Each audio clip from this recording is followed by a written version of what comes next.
You, the victim, are going to be vindicated by God. No one is getting away with anything. In Malachi 4:1-3, God says, surely the day is coming, and it will burn like a furnace, and every evildoer and all the arrogant will be stubble, set on fire. Not a branch or root will remain to them. And then it speaks to the victim in verse 3, and it says, you will trample them underfoot. They will be ashes under the soles of your feet. My friends, if you've been sinned against, don't think that the person, the abuser, is somehow going to go through life, call out to God, and somehow get away with it, somehow be forgiven, whether they are a Christian or not, whether they call on Christ or not.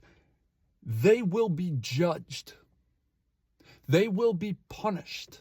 Your sin will be vindicated. God sees what is done in secret. Matthew 4, 6, and 18. 3 times he says that. And so I caution you, my friend, my equal.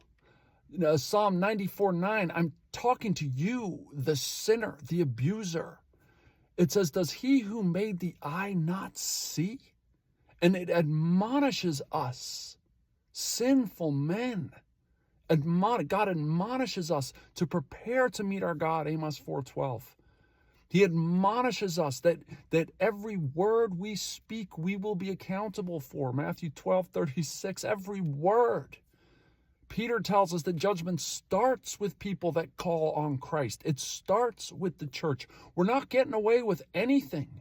And so I would really caution you, my brother in the Lord, if you think that your sin is not being seen, you're deceived. If you think that sin in your past, somehow because you've somehow called out on God or got a tattoo with a cross or you wear a bling so the pornography you look at on your phone somehow doesn't really count, you are gravely mistaken, and you obviously are not reading the word. If that's how you think, that's a taking of God's name in vain. That's a mocking of God. Galatians 6:7. He says you won't be mocked. So I want to encourage you, my friends, come to the word, come to Christ. Consider what he says. Do not take his name in vain. Do not mishandle the word. 1 Timothy 2:15. Do not think that you can pay lip service to God and your heart be far from him, Isaiah 29:13, and think that you're going to get away with it. You will not.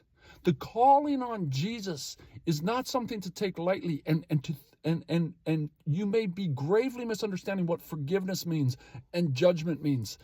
I caution you as an equal, as a friend, not even as an equal, as someone better than me, but I caution you.